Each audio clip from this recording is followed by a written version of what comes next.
Bonjour à tous, aujourd'hui j'aimerais vous parler d'une œuvre qui me tient à cœur, Gintama. On a déjà eu l'occasion d'en parler dans ma vidéo sur les adaptations, mais j'aimerais revenir plus en profondeur sur celle-ci pour vous expliquer pourquoi je l'adore. Déjà, petit topo sur le pitch de Gintama.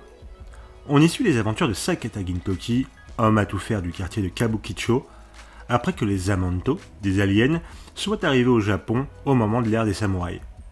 Il accepte plein de petits boulots accompagnés de Kagura et Shinpachi, qui donnent parfois des situations hilarantes, mais l'amènent aussi à retomber nez à nez avec son sombre passé.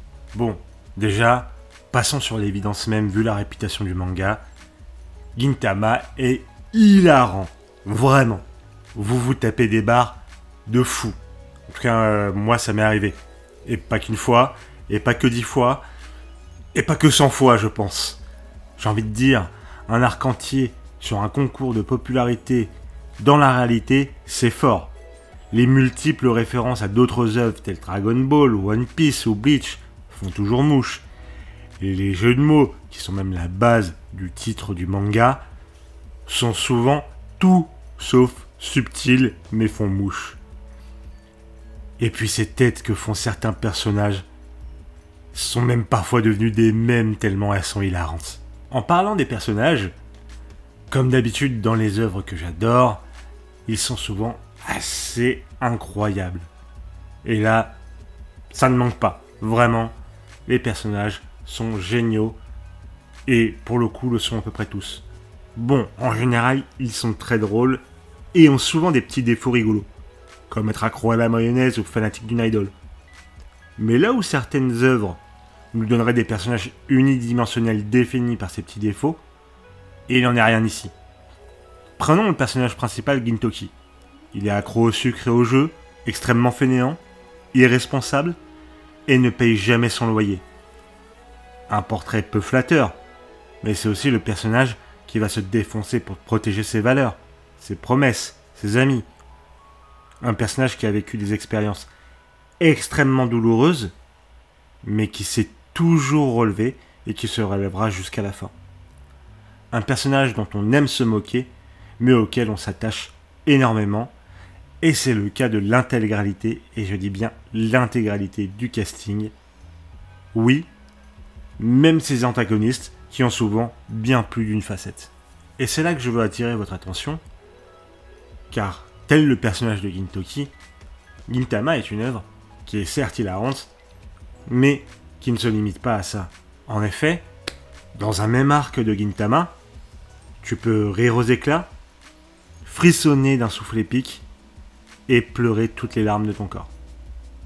Cela rend l'œuvre plus vivante et plus surprenante, car assez souvent, que l'arc soit sérieux ou juste comique, ça démarrera avec une blague.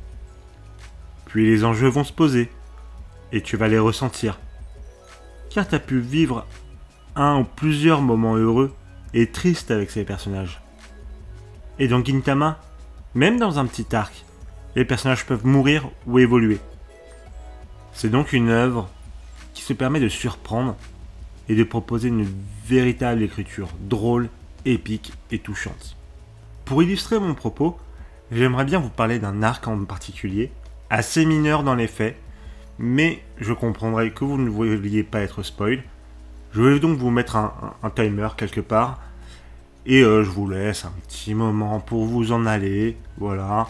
N'hésitez pas à mettre un petit like, à vous abonner, ça fera plaisir à mon chat, et on aime tous les chats ici, hein, on est des gens bien.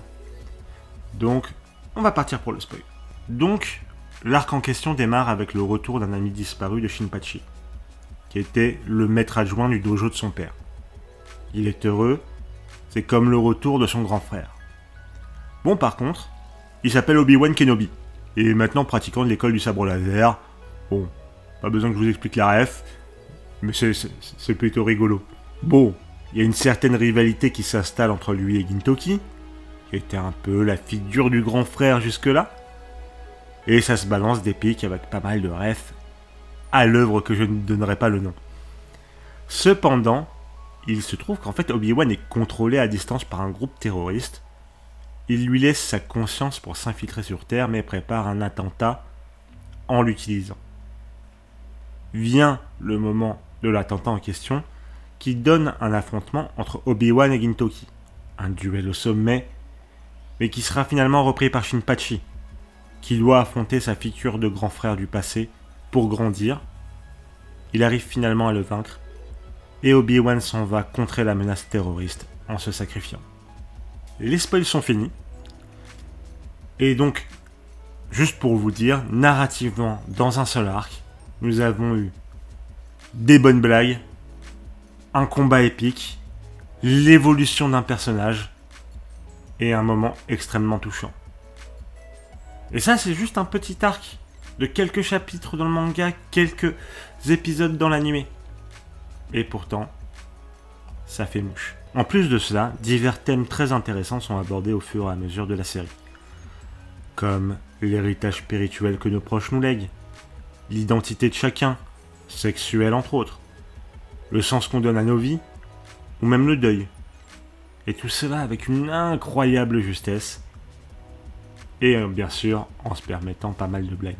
J'aimerais revenir sur une citation de Tatsuki Fujimoto, l'auteur de Chainsaw Man, que je rejoins complètement. Chaque œuvre a besoin de ces deux aspects, un côté drôle et un côté sérieux. Si une histoire n'a pas ces deux éléments complémentaires, elle ne peut pas tenir la route.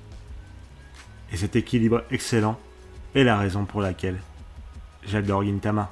Bon, je pense vous avoir fait une présentation suffisante de Gintama et de ses forces. En vrai, je pourrais vous parler 8 heures d'affilée sur ce magnifique manga avec ses arcs incroyables tels que la bataille enflammée de Yoshiwara ou la bataille des 4 divas. Ou juste sur ces blagues incroyables. Mais je pense vous avoir assez saoulé avec Gintama pour le moment. En tout cas, moi j'adore cette œuvre et j'espère que j'aurai convaincu certains d'entre vous d'aller l'essayer. En tout cas, on se retrouve bientôt pour une nouvelle vidéo. Des bisous.